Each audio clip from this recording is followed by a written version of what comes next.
कहानी के शुरू में हम यूसु नाम की एक छोटी लड़की को देखते हैं जो स्कूल के बाहर खड़ी कॉल करके अपनी मॉम को बुला रही थी। उसकी मॉम किसी रीजन की वजह से उसे लेने के लिए नहीं आती है, इसलिए वो पैदल ही चल कर के घर की तरफ जाने लगती है। तभी उसके पास एक कार आकर के रुकती है और ये उसके अंदर बैठ जाती है। इसके बाद हमें उसके घर का सीन दिखाया जाता है। यूसु अपने घर आ चुकी है और उसकी हालत और कपड़े बहुत ही ज्यादा गंदे हैं। जब उसकी मॉम उसकी ऐसी हालत देखती है तो डर जाती है, लेकिन यूसु कुछ नहीं बताती और चुपचाप अपने कमरे में चली जाती है। और यहाँ पर हमें पता चलता है कि यूसु की मौत आज से 10 दिन पहले ही हो गई थी और ये जो हमने देखा था ये यूसु का भूत था जो घर में आया था। फिर हमें कुछ दिन पहले का सीन दिखाया जाता है और हम देखते हैं एक बेक शॉप ओनर को जो टीवी में न्यूज देख रहा है जिसमें यूसु की डेड बॉडी को दिखाया जा रहा था कि किसी ने उसे मार कर के एक बैग में डाल कर के फेंक दिया है। शॉप ओनर पहचान जाता है कि ये बैग तो उसी की दुकान से खरीदा गया था। फिर स्टोरी जाती है यहाँ से 10 दिन और पहले, जहाँ हम किलर को देखते हैं जो बैग खरीदने के लिए आया है उसी की दुकान पर। वो बैग को घर लेकर के जाता है और एक पिज्जा मंगवाता है। वहीं बेसमेंट में उसने यूसुन को भी पकड़ कर के रखा हुआ था। वो उसे पहले पिज्जा खिलाता है और फिर मौत के घाट उतार देता है। और उसी दौरान हम एक और लड़की को देखते हैं जो सेम यूसुन के जैसी दिखती है, यानी कि दोनों की शक्ल सेम है, पर इस लड़की का नाम सोयुन है। दरअसल ये लड़की इस अपार्टमेंट के हेड की बेटी है। और अब हम वापस वहीं पर आ जाते हैं जहां पर बैग ओनर टीवी देख रहा था। यहाँ पर वो पुलिस को कॉल करने की कोशिश करता है। दरअसल वो बताना चाहता था कि मैं उस आदमी को जानता हूँ जो इस बैग को खरीद कर के ले गया था, लेकिन उसकी वाइफ उसे ऐसा करने से मना कर देती है। दरअसल वो नहीं चाहती कि ये पुलिस के लफड़े में फंसे। अब कहानी वापस से प्रेजेंट में आती है और हम देखते हैं एक पिज्जा गाय को जो न्यूज से पता करने की कोशिश कर रहा है कि आखिर किलर कौन है। यहाँ पर उसे एक चीज पता चलती है कि किलर जो है वो 10 दिनों का गैप लेकर के लोगों को मारता है।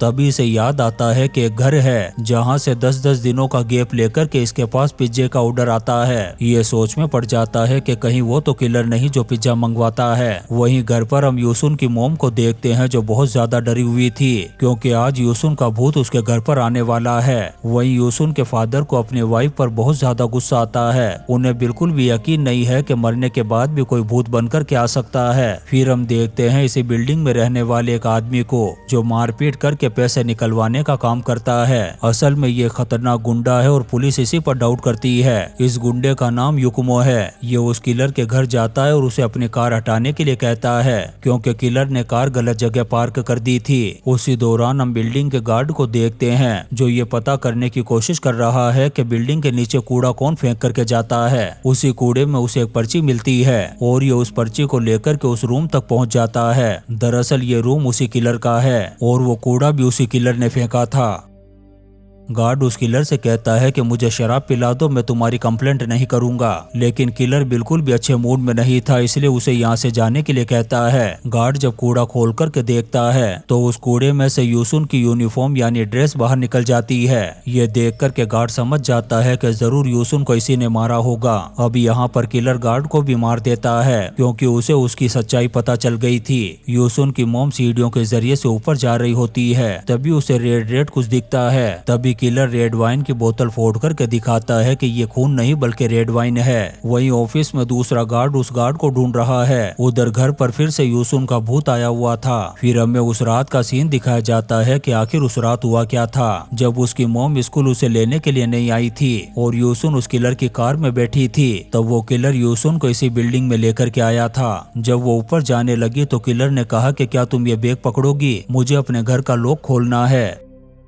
इसके बाद उसने गेट खोला और यूसुन को अंदर खींच लिया। कुछ दिनों तक पकड़ कर के रखा, पिज्जा खिलाया और मार दिया। वही हमें पिज्जा वाला भी दिखाया जाता है जो ये पता करने की कोशिश कर रहा है कि आखिर किलर कौन है। उधर हम उस किलर को देखते हैं जो एक नया बैग खरीदने के लिए गया हुआ है क्योंकि अब ये उस बैग में गार्ड को फेंकने वाला है। उसे देख कर के शॉप का ओनर डर जाता है क्योंकि उसे पता है कि पक्का इसने किसी न किसी को निपटाया है। किलर को भी उसकी हरकत देख कर के डाउट हो जाता है कि इसको सच्चाई पता चल चुकी है। लेकिन अभी वो उसे कुछ नहीं कहता और चुपचाप बैग खरीद करके यहाँ से चला जाता है। फिर हम बिल्डिंग की हेड यानी सोयून की मॉम को देखते हैं, जो गार्ड से पूछ रही है कि दूसरा वाला गार्ड कहाँ है और बिल्डिंग में इतना ज्यादा पानी कैसे खत्म हो रहा है। वहीं गार्ड के ऑफिस में हम एक आदमी को देखते हैं जो हमेशा वहीं पर बैठा रहता है। दरअसल ये आदमी भी एक भूत है जिसे गार्ड ने कुछ टाइम पहले मार दिया था, इसलिए इसकी आत्मा हमेशा गार्ड के साथ घूमती रहती है। वहीं फ्लैशबैक में हमें पता चलता है कि यूसुन की मॉम उस दिन स्कूल उसे लेने के लिए आ रही थी, लेकिन एक छोटा सा एक्सीडेंट होने की वजह से वो नहीं पहुंच पाई थी। फिर हम किलर को देखते हैं जो गार्ड की बॉडी को बैग में रख रहा था। तभी बाहर बिल्डिंग की हेड आ जाती है चेक करने के लिए, क्योंकि किलर यहाँ से जाने वाला है और उसने सामान भी पैक कर लिया था। वो घर के अंदर आ जाती है। घर की हालत देख कर के उसे बहुत ही अजीब लगता है। किलर उसे भी मारने की सोचता है, लेकिन वो कॉल पर बात कर रही होती है। वो कॉल पर अपना रूम नंबर बता देती है। तब किलर रुक जाता है कि इसे तो इसके रूम में ही मारूंगा। इसी बिल्डिंग के बाहर सुयोन सबको ब्लॉग मीटिंग के पेपर बांट रही थी। तभी उसे उस गार्ड का चश्मा मिलता है जिसे किलर ने मार दिया था। जब वो उस चश्मे को लेकर के जा रही होती है, तभी यूसुन की मॉम से टकरा जाती है। उसे देख कर के यूसुन की मॉम डर जाती है कि पहले मेरी बेटी का भूत रात में आया करता था, अब ये दिन में कैसे आने लगा। जब वो उसकी यूनिफॉर्म पर लिखा हुआ नाम पढ़ती है, तब उसे पता चलता है कि ये तो कोई और लड़की है जो दिखती मेरी बेटी जैसी है। किलर भी सोयून को देख कर के यूसुन समझ लेता है और घबरा जाता है कि आखिर ये लड़की जिंदा कैसे है। सोयून उस चश्मे को लेकर के गार्ड के पास जाती है और बताती है कि ये मुझे यहाँ से मिला है। गार्ड उस चश्मे को लेता है और पहुँच जाता है उस किलर के घर पर। उसके पूरे घर को चेक करता है, क्योंकि उसे डाउट है कि जरूर इसने ही कुछ किया होगा। जब ये बेसमेंट में जाता है तो वहाँ पर बहुत सारा ब्लड और बाल मिलते हैं, जिससे इसे यकीन हो जाता है कि इसी ने उस गार्ड को निपटाया है। अभी यहाँ पर किलर इस पर हमला करने की सोचता है, लेकिन गार्ड ने भी अपना हथियार तैयार कर लिया था। एक तरह से देखें तो ये दोनों ही खूनी हैं, लेकिन ये दोनों एक दूसरे से अनजान बनते हैं। वो किलर इस पर हमला नहीं करता, क्योंकि वो जानता है कि ये भी एक किलर है, और गार्ड यहाँ से चुपचाप चला जाता है। लेकिन अब गार्ड को अच्छे तरीके से पता चल गया था कि ये कांड कौन कर रहा है। वहीं बाहर युकुमो नाम का गुंडा उस किलर को बुरी तरह से मारता है, क्योंकि आज फिर उसने अपनी कार गलत जगह पर पार्क कर दी थी। अब किलर भी यहाँ से भागने के बारे में सोचता है, क्योंकि अब उसका भांडा कभी भी फूट सकता था। लेकिन इससे पहले वो उस बेक शॉप ओनर को मारना चाहता है, क्योंकि उसे इसकी सच्चाई पता चल चुकी थी। वो उसे किडनैप कर लेता है। वहीं दूसरी तरफ यूसुन का भूत आज फिर से अपने घर पर आया हुआ था, लेकिन इस बार उसकी मॉम डरने की बजाय उसे हक कर लेती है। वहीं हम पिज्जा गाय को देखते हैं जो उस किलर पर नजर रख रहा था। गार्ड उसे वहाँ से भगा देता है, क्योंकि वो जानता है कि अगर उस किलर ने देख लिया तो वो इसे भी निपटा देगा। उधर किलर गुस्से में है और युकुमो को बाहर बुला रहा है लड़ने के लिए। युकुमो बाहर आता है जो एक बॉडी बिल्डर था। वो उस किलर को पटक पटक करके रोड से मारता है। यहाँ पर यह किलर हंसता है, क्योंकि अब वो उस बेग ओनर को इसी रोड से मारेगा, और रोड पर फिंगर के निशान युकुमो के हैं। अब किलर का अगला टारगेट सोयून है, क्योंकि वो उसे यूसुन समझ रहा है। दूसरी तरफ युकुमो को पुलिस ने उठा लिया था, क्योंकि उसके एक रिलेटिव ने कंप्लेंट कर दी थी कि उसने उसे बुरी तरह से मारा था। उधर गार्ड भी सामान पैक करके भागने की तैयारी में है, क्योंकि वो उस किलर से पंगा नहीं लेना चाहता। उधर रात को सोयून अपनी मॉम का वेट कर रही होती है, जैसे यूसुन किया करती थी।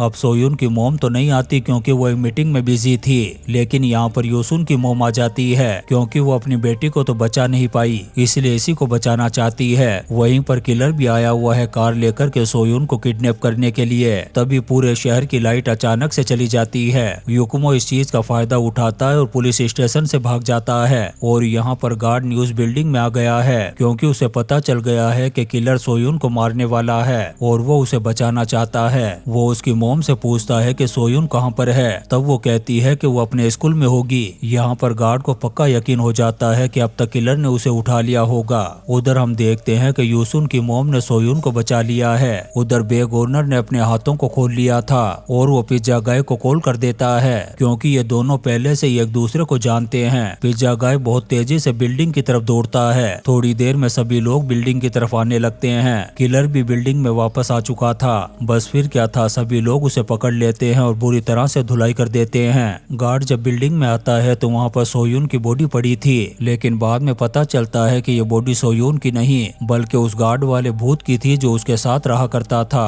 और इसने गार्ड को बेवकूफ बनाकर एक तरह से किलर का खून करवा दिया। थोड़ी देर में पुलिस आ जाती है और सब कुछ ठीक होने लगता लगता है। सोयुन की मॉम भी रोए जा रही थी क्योंकि अभी तक सोयुन का कहीं पता नहीं था। कुछ ही देर बाद यूसुन की मॉम सोयुन को लेकर के आ जाती है। अपनी बेटी को जिंदा देख कर के सोयुन की मॉम खुश हो जाती है। वहीं गार्ड भी सोयुन को जिंदा देख कर के खुश था और वो बैग लेकर के वहाँ से चला जाता है। मूवी के आखिर में हमें बैग ओनर दिखाया जाता है जो अपनी वाइफ से बातें कर रहा था और कह रहा था कि आखिर उस किलर ने मुझे मारा क्यों नहीं। वो पूरी रात बेसमेंट में मेरे साथ सोया करता था, पता नहीं क्यों। यहाँ पर हमें पता चलता है कि जैसे यूसुन का भूत अपनी मॉम के पास जाया करता था वैसे इस किलर के पास भी आया करता था, जिससे ये बुरी तरह से डर जाता था। इसलिए जब भी किसी को किडनैप करता तो उसे मारता नहीं बल्कि उसके साथ रहता ताकि अपने डर को कम कर सके। और इसी सीन के साथ ये शानदार मूवी द नेकबोर्स खत्म हो जाती है। दोस्तों, हम आपके लिए ऐसी ही इंटरेस्टिंग मूवीज एक्सप्लेन करते रहेंगे, तो आप चैनल को सब्सक्राइब जरूर करें और लाइक और कमेंट्स भी करें। Thank you.